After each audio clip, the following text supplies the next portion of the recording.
Fan ముక్కలైపోయి dust bin లేకపోవడం ఖాయం. అవునా కాదా తమ్ముళ్ళు మీరే చెప్పండి. నేను అడుగుతున్న ఒక మాట మిమ్మల్ని అందరినీ,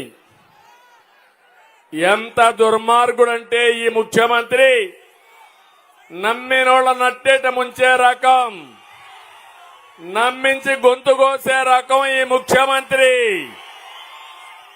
దానికి రాయలసీమ ఒక ఉదాహరణ. తమిళలో రాయలసీమలో 52 మంది ఎమ్మెల్యేలు ఉన్నారు.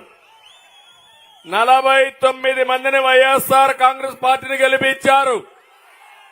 ఈ కర్నూలులో ఒక ఎంపీని 7 మంది ఎమ్మెల్యేలు గెలిపించారా లేదా అని మిమ్మల్ని అడుగుతున్నా.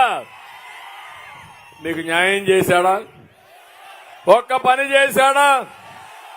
మీ భవిష్యత్తు గురించి ఆలోచించాడా? 5 ఏళ్లలో ఒక్క ఇరిగేషన్ ప్రాజెక్టుకి ₹1 ఖర్చు పెట్టాడా? ప్రత్యేకంగా రాయలసీమకు నీళ్లుంటే రతనాలు పండించే రైతాంగం ఇక్కడ ఉన్నారు. ప్రత్యేకంగా మన యొక్క కర్నూలు అన్ని ప్రాంతాల కంటే నీళ్లు లేకుండా బాగా వెనుకబడిన ప్రాంతం ఈ కర్నూలు పార్లమెంటు. మంత్రాలయం గాని, ఎమ్మిగనూరు గాని, డోన్ గాని, ఆదోని గాని ఈ ప్రాంతాలన్నీ కూడా బాగా వెనుకబడి ఉన్నాయి. కనీసం నీళ్లు ఇవ్వాలని ఆలోచించాడా అని మిమ్మల్ని అడుగుతున్నా.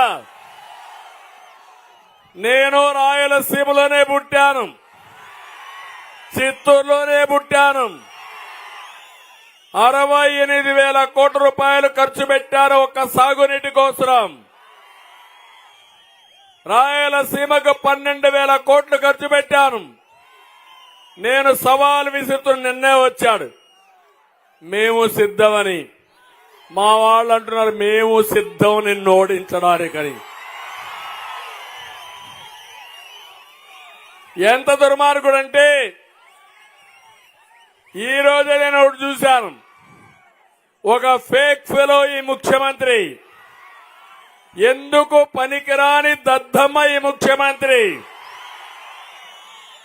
బాబాయిని నేను అడుగుతున్నా ఇక్కడుండే వాళ్ళని, ఊ కిల్డ్ బాబాయ్, ఊ కిల్డ్ బాబాయ్, ఊ కిల్డ్ బాబాయ్. ఏమమ్మా ఊ కిల్డ్ బాబాయ్? తమిళలో ఊ కిల్డ్ బాబాయ్. మీకందరికి అర్థమైపోయిందా? ఎవరిది గొడ్డలు అర్థమైందా? ఇక్కడొచ్చి చెప్తున్నాను నేను చంపేశానంట.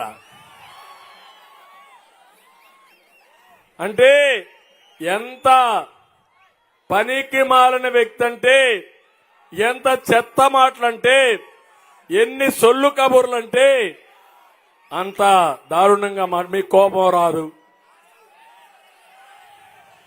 అంటే చంపిన వాళ్ళకి ఎంపీ సీటు, చచ్చిపోయిన బాధితులకి జైలు పరీక్ష.